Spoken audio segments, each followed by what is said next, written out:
Good afternoon, everyone, and thanks for joining.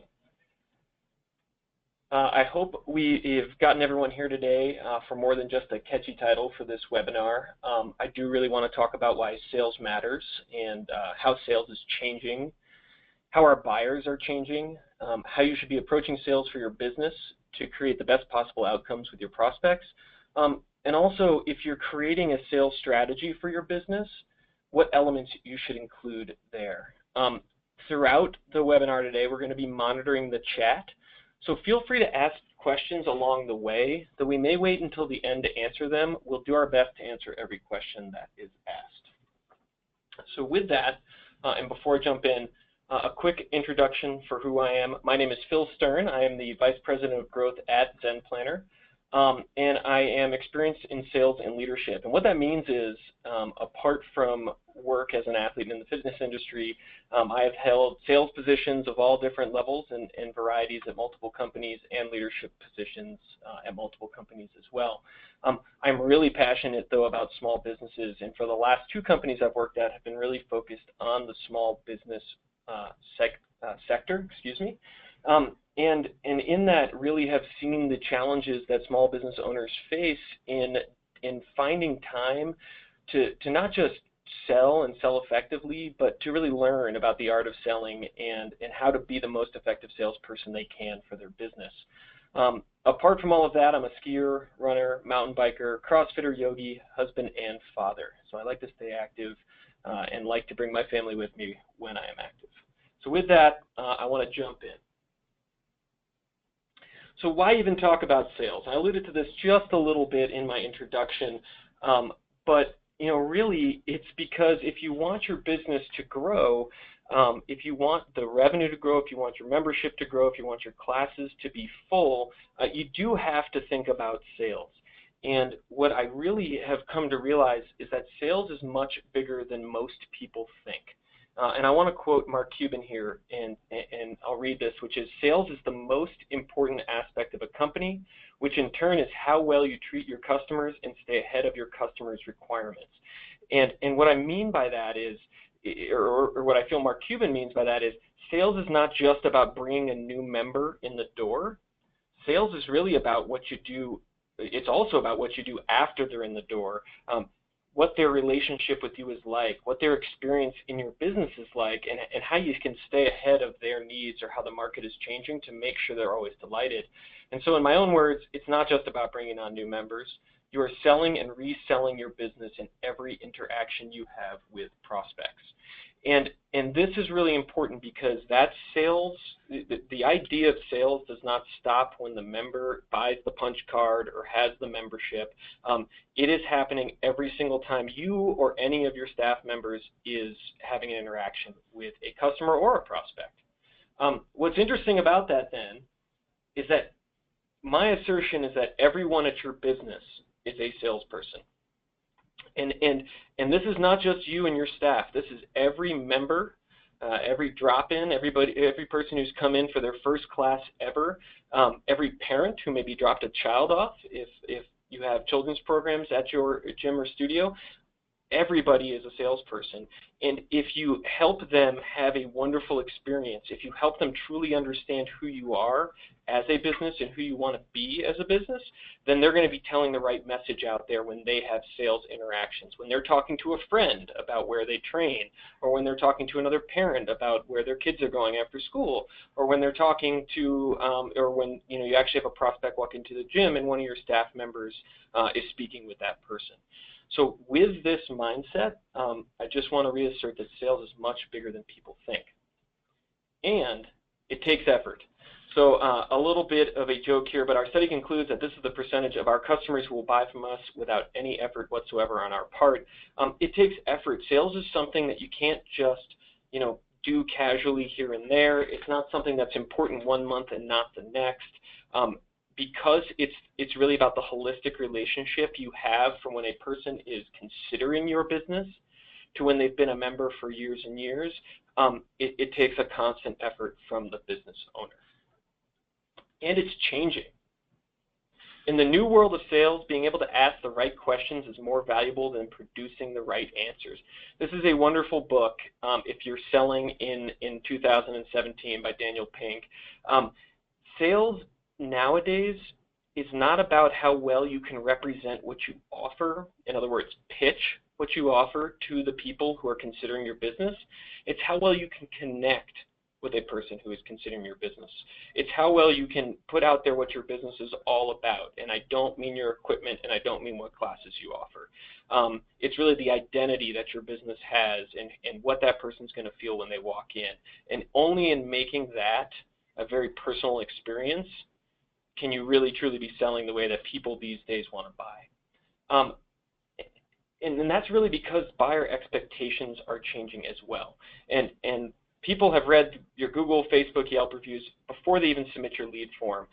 They think they know who you are. They think they know your business. They think they know what you're all about before you get a chance to make a first impression. And as I even read this slide, you don't even get to make your first impression anymore. You get to make the second impression. It's what you're putting out there on social. It's the reviews that people are writing about your business in Google or in Yelp.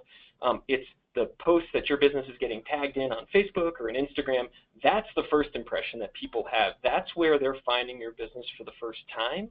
And they're coming in with this preconceived notion of who you are, what clientele you serve primarily, what kind of classes you offer. Are you highly competitive or really laid back? Are you a place where they can come to find sanctuary from the stresses they're facing in life? Or are they a place where they're going to feel a little bit more stressed out because they're pushed out of their comfort zone? So I just want to stress that because of the way we all buy today, and we're all a part of this, because of the way we all buy, the way you need to think about sales has changed. And people love to buy. They still love to buy. That's the good news for everybody here. They just hate to be sold. And there is a big difference between the two of those. Being sold something is being presented in a way that is supposed to be compelling. You have this airtight pitch. It's really slick. Everything looks good.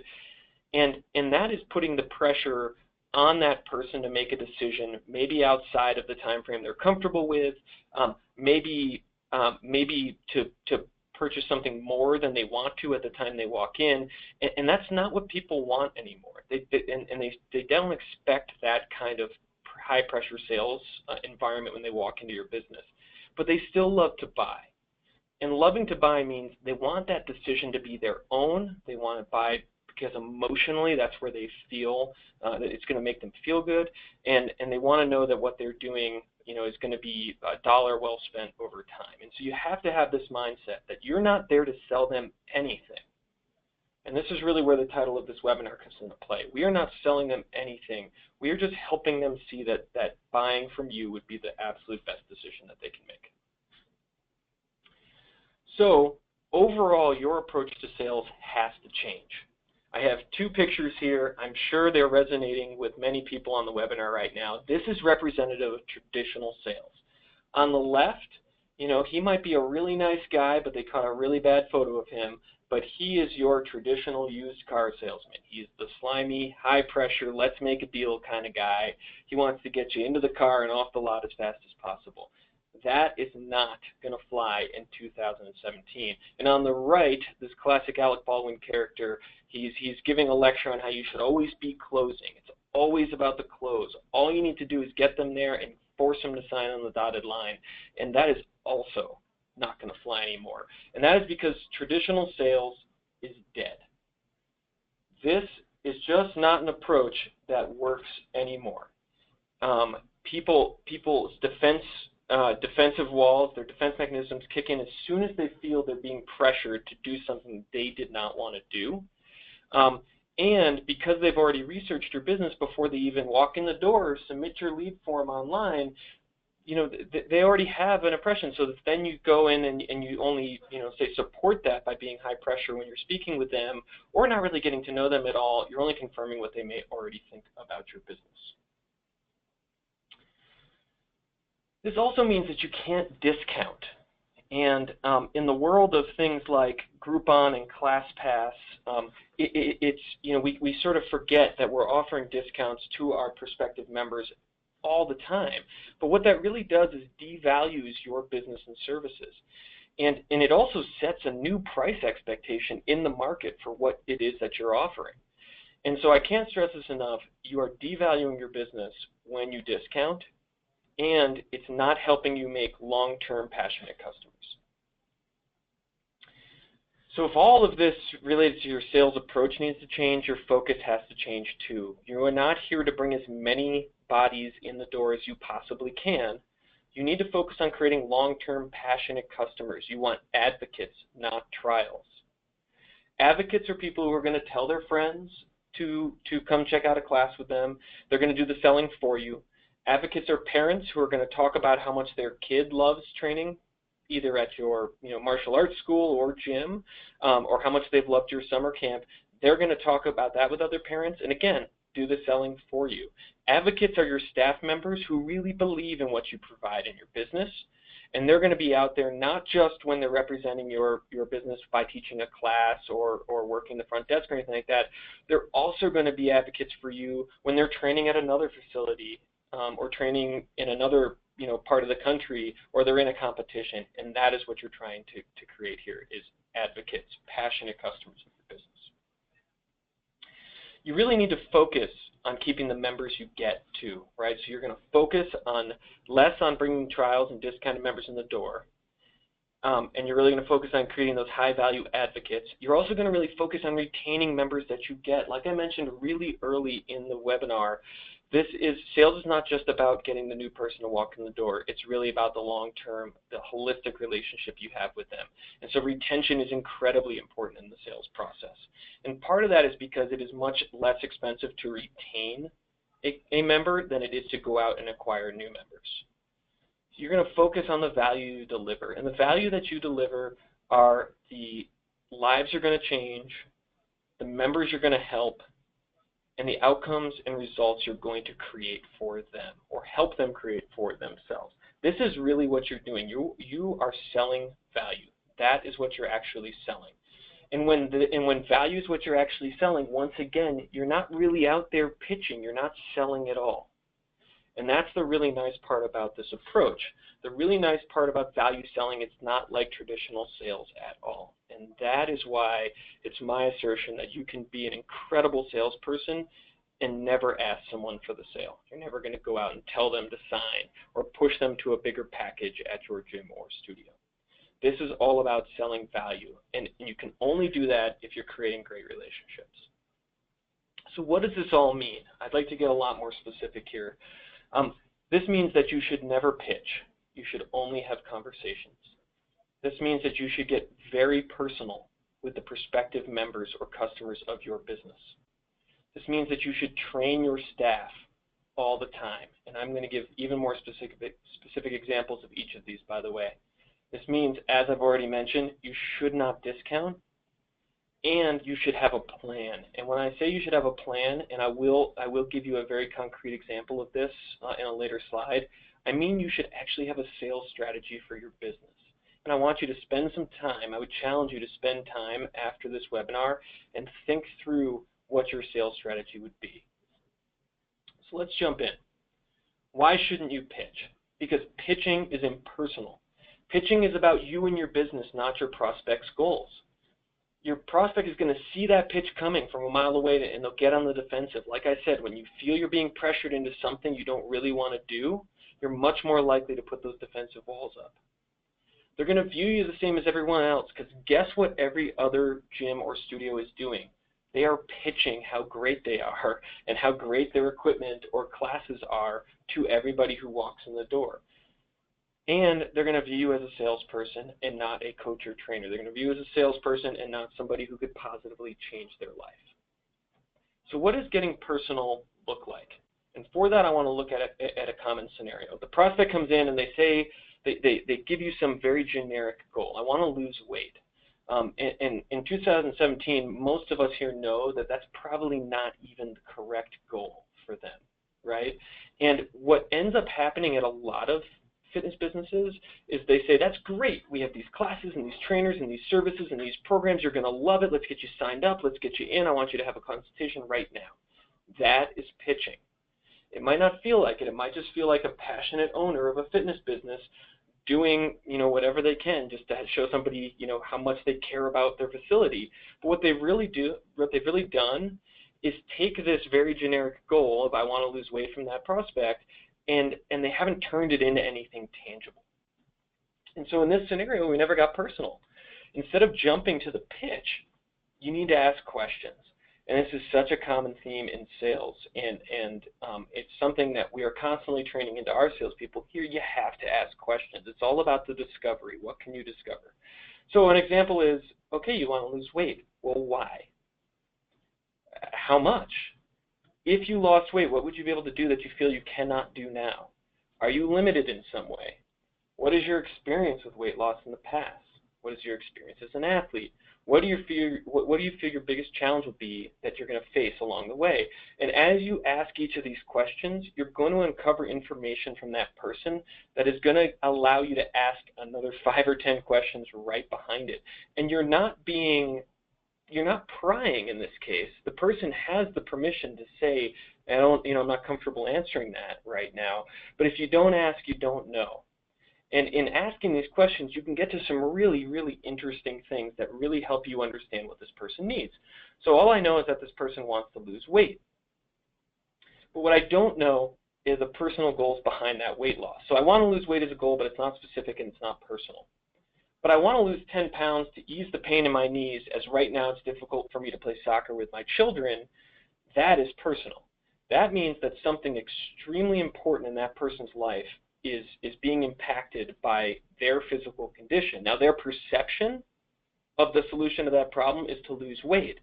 And you as the professional now have the opportunity, the knowledge to say, it may have nothing to do with your weight. It may be your strength. It may be that we need to get you on a strength training program. It may be your mobility, your flexibility. It may be that we really need to get you into some yoga. It may be that it's really just about your nutrition and how much sleep you're getting. And now you can have a real conversation about that person's goal. If all you know is they want to lose weight, you know absolutely nothing.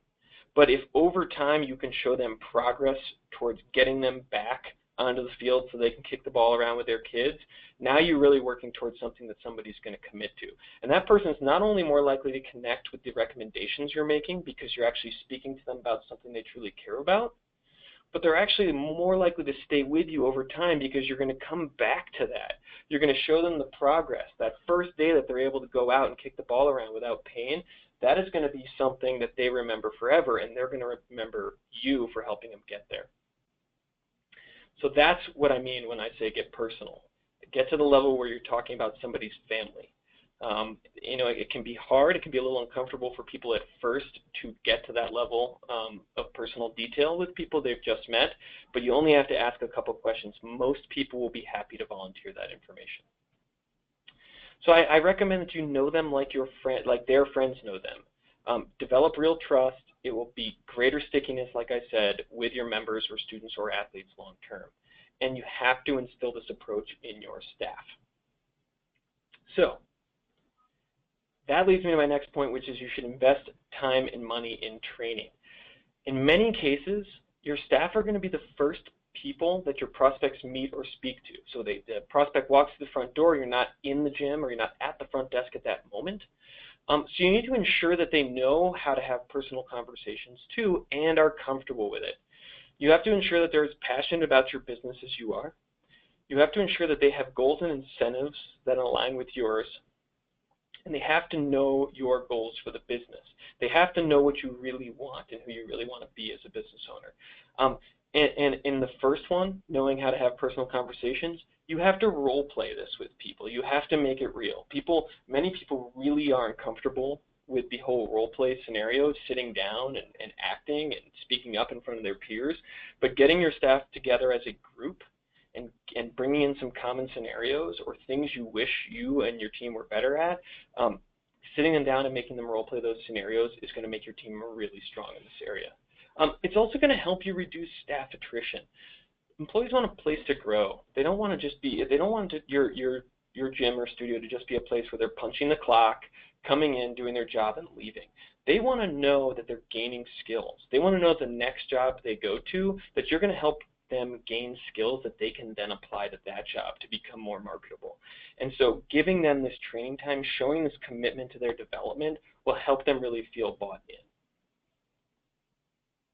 So giving an example here again and showing this in action, you overhear one of your staff members speaking with a potential customer who just walked in for a single class. The prospect says, "I'd like to join the noon boot camp," and your staff member says, "That is excellent. One single drop-in will cost $20 and we accept all major credit cards." Well, again, we never made a connection here. You have to take this type of interaction as a huge opportunity, and you have to take this potential new member seriously, because ideally we're not just selling them a $20 drop-in. Ideally we're getting them to really feel like they're part of that community. I don't want it to be very transactional, right? I'm okay with that being the first introduction to the wonderful classes that my gym or studio offers, but I want them to have that full experience. I want them to know what the people are like who work there and how passionate we are. I want them to know what the community is like within the studio or gym. This stuff is really important. So there are lots of things you can do, lots of questions you can give to your staff members to help them have a better conversation. That's great that you want to drop in. Have you ever been here before? Have you ever done this type of class before? How did you hear about us? What are you hoping to get out of this class? Because I'm going to check in with you at the end, and if you tell me you haven't gotten that, I'm going to go talk to the coach for you. Do they know other classes or services you offer, and do they know other members of your gym? If you can make that connection right now that they already know people, one, you can thank that member for that referral, and you should absolutely thank that member for that referral, but you can also talk to them. "Oh, of course, I know Tiffany, she's great. We see her in here all the time," and really make that member feel like they're entering a place where they're going to have instant friends. And so you need to train this into your staff, and it is absolutely fine to even have a cheat sheet of questions sitting behind the front desk or something like that. But if you hear that transaction happening and it sounds like a transaction instead of an actual conversation, it's time to take some time out to train your staff. You should also train them to seek out referrals.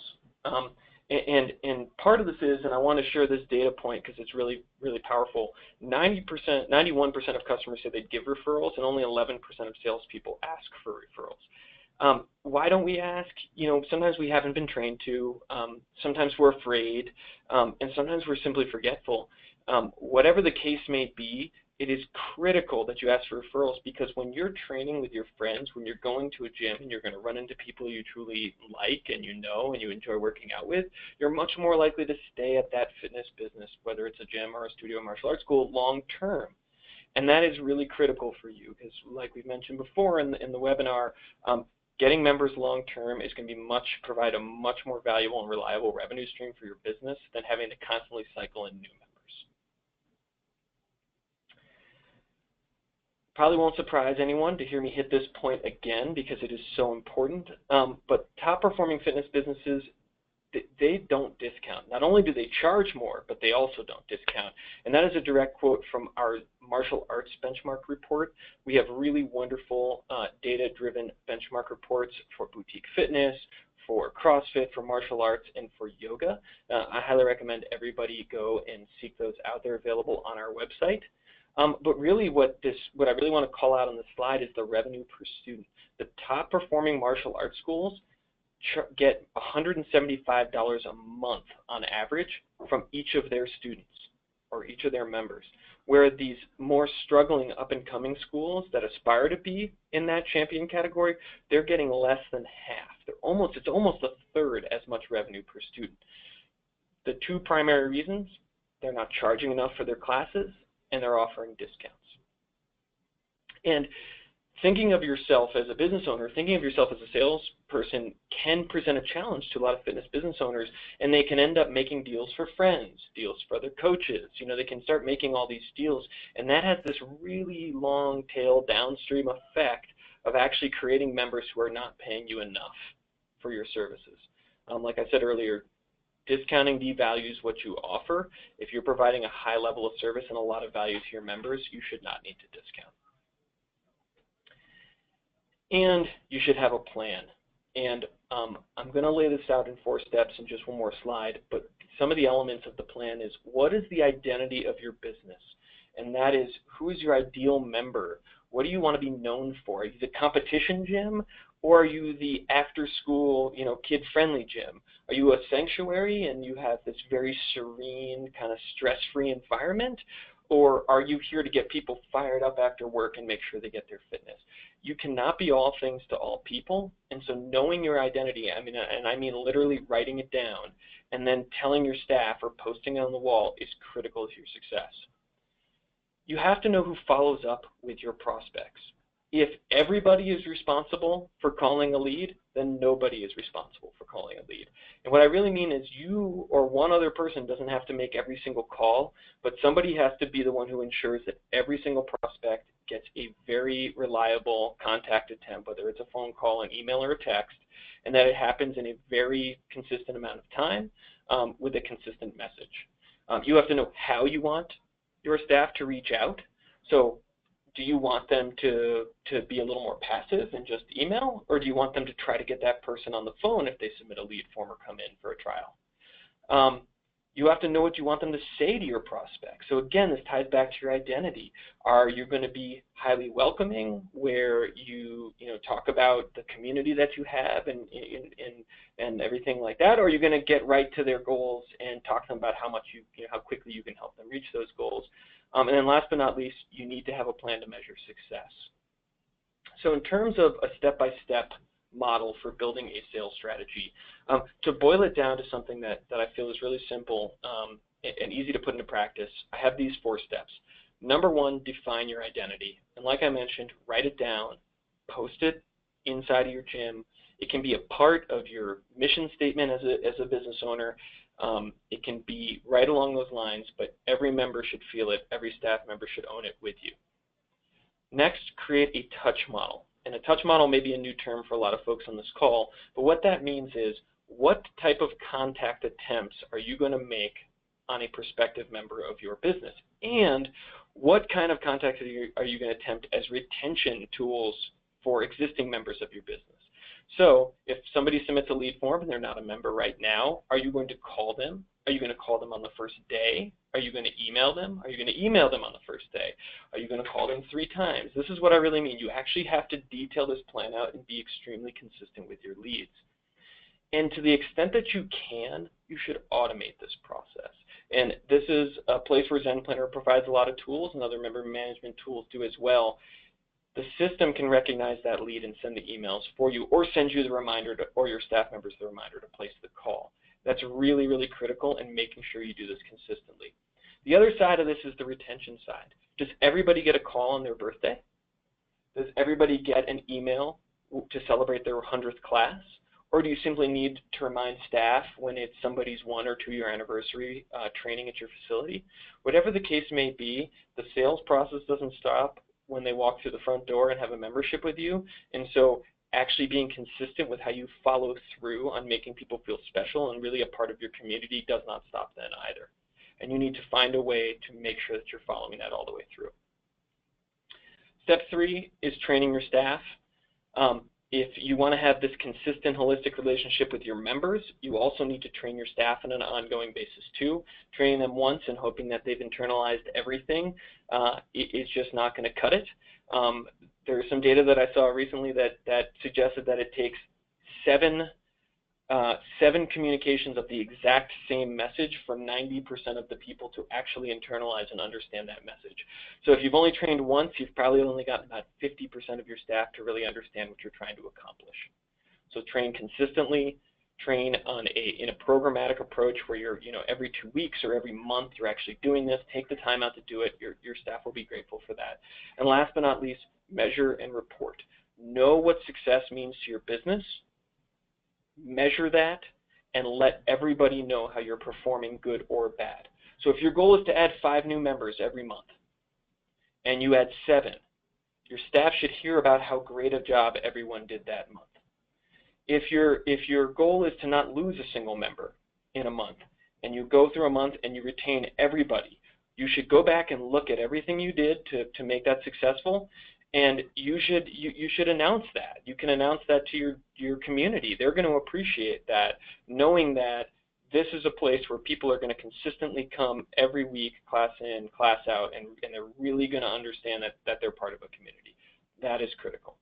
So this is a really, really simple way to sum up how to create a sales strategy for your business.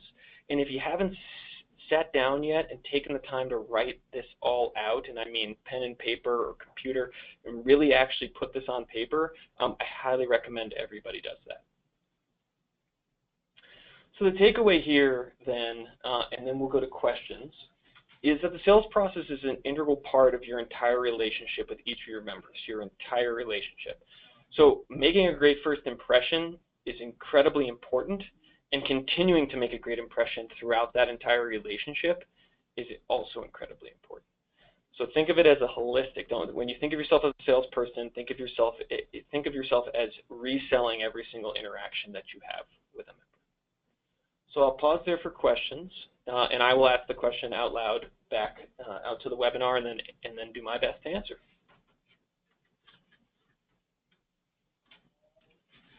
So one question we got is that the person likes the thoughts on discounting, but what are your thoughts on a trial month offer? We offer a 30-day trial price. And so this is sort of that introductory or low barrier offer. And I'm okay with this as long as it has an end date, meaning that low barrier offers are for 3 weeks only or for 30 days only, and each person only gets one, etc. And as long as you have a very detailed process throughout that low barrier offer or 30-day paid trial to really consistently be in front of that prospective member, working with them, introducing them to the community, to all of your staff, and really getting to understand their goals. If it's simply an inexpensive way for them to attend your classes without a lot of interaction with you, then I do think these are a mistake. The next question is, how important do you think that car decals are? How effective are they in marketing?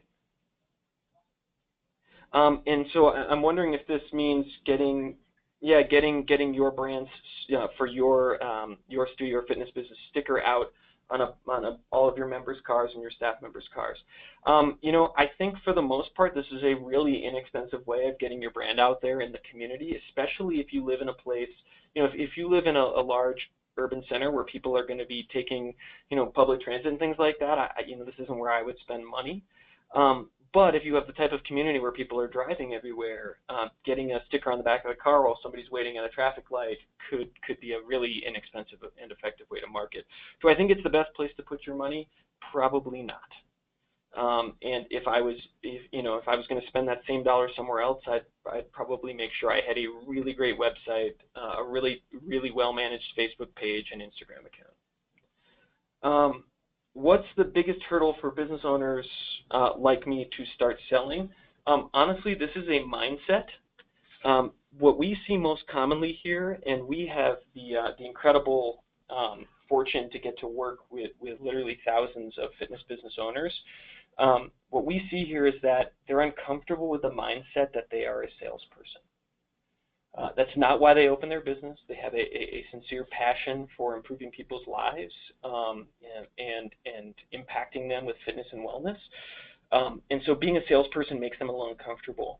And what I hope I've imparted, what I hope I've communicated here today, is that being a salesperson is not like it used to be. It means something completely different now. It means something, it's something where you can really you can live that passion very truly. You can really represent who you are and who you aspire to be as a fitness business owner, as an entrepreneur, to that prospective member, and sort of never lose the soul in that. And that's where I think fitness business owners have historically been really uncomfortable, is just sort of taking on that growth mentality for their business. But the communities that you serve will be better off if you thrive. And so that's why I think selling is so important. I think we have one or two more here. I'm in Costa Rica, where people are notoriously price conscious. What do you recommend as a strategy when the first question from anyone is, what's your monthly price? So we do actually train. This is a really great question, and we do actually train around this exact question at Zen Planner to our own sales staff, because we get that question all the time. I'm comparing you to another software. What do you charge? And again, I'd go back to the point, which is, even when people are extremely price conscious, if they don't get any value for the money that they're paying to another business, then they might as well be throwing their money away. And so we always answer that question is, here are our prices. We're happy. We proudly publish our prices. And if you just give us a few minutes, we really actually would like to know if you're going to be a good fit for our business, if we can really help you along the path to your fitness goals, because we may find out that you're not a good fit or that we're not a good fit for you. And then it doesn't matter what we charge. We wouldn't recommend you be a member of our business. And the really nice part about that approach to doing it is it really lowers their defenses. Yes, we're going to talk about price. Here's my pricing. It's public. You can see it right here. I'll hand them a piece of paper, or I'll direct them to our website. But most importantly, this is about a relationship. And when people really perceive that they're going to get a high level of value, a high degree of value from your business, price is secondary. What would you do with clients who already have a discount price? This is the next question. Would you leave them like that or try to move them into the normal rate? I will answer this really succinctly. I will try to move them into the normal rate. If these clients are really passionate members of your community, they will be okay with that. Will you lose a few people? Absolutely. But the people that you are serving at that lower price tier right now, they actually are, they're harder, they're more of a cost to your business to service than other people who are paying a higher price. And all of these people are really important to the success of your business. But as long as you're comfortable losing a couple people who aren't willing to pay more, you're going to learn about who's really valuing you and your community. And so yes, I would try to move them up to the normal rate. I would also have that conversation one-on-one, and I would rehearse it a couple times before I did it. How do you suggest responding to prospects asking, what are membership prices up front? And I think this is really similar to the question we got from Costa Rica, which is I would show them that, but then I would immediately pivot the conversation to talking about their goals and getting really personal with them. And I would make it really clear that this is not a sales conversation. This is a fit conversation. This is a conversation to decide if we are people who want to spend a lot of time working to achieve goals together. And if they're on that path with you, then the price will be secondary to them. I know it varies gym to gym, but where would you put your advertising dollars when considering the different mediums or channels? What works best per the benchmark? Well, unfortunately, I don't have the benchmark up because I'm presenting my slides right now, but I highly recommend everyone goes to zenplanner.com and goes to and finds all of our goes to resources and finds all of our benchmark reports there. You can download them there.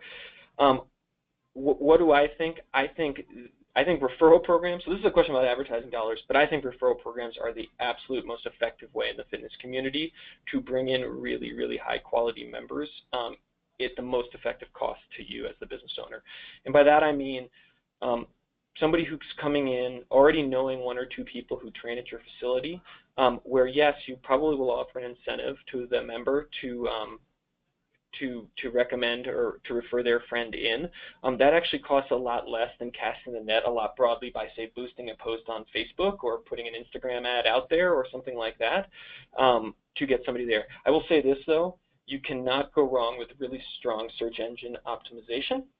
And so having a really good website with all the right keywords and the right content and great photos and a great presentation there, and really focusing on your SEO so that when somebody searches yoga studio near me or Taekwondo in my community, that they're actually finding your business on the first page, preferably the first few results. That's where I would spend my time making sure my marketing and advertising was really tight. And this is the last question. Where can I get more info on creating a touch model? Really good question. So really great resources outside of the fitness industry related to sales. One would be a company called InsideSales.com, and they have a blog. And I was actually first introduced to this phrase in general through their blog. And so I would highly recommend reading that. And second is a company called HubSpot, who is a marketing automation software tool, and they also write a wonderful blog. Actually, I have two separate blogs, one for marketing professionals and one for sales professionals, and they would also talk about the importance of follow-ups and how to think about your sales strategy and how to hone your messaging. If you have any additional questions at all, I am happy to address them personally. Email marketing@zenplanner.com. They'll forward those questions to me, and I will respond to you personally with my email. I really want to thank everybody for participating and for asking really, really strong questions. You can tell this is something that I'm really passionate about, and so there's some other blogs and things like that that I've written that are on Zen Planner's site in our resources area as well. And if you post in our Zen Planner social feeds, whether it's a comment on Instagram or a question in Facebook, we will definitely respond to those as well. So again, thank you so much. Really appreciate everyone's time today. And please submit all questions that you have to Zen Planner. Thank you.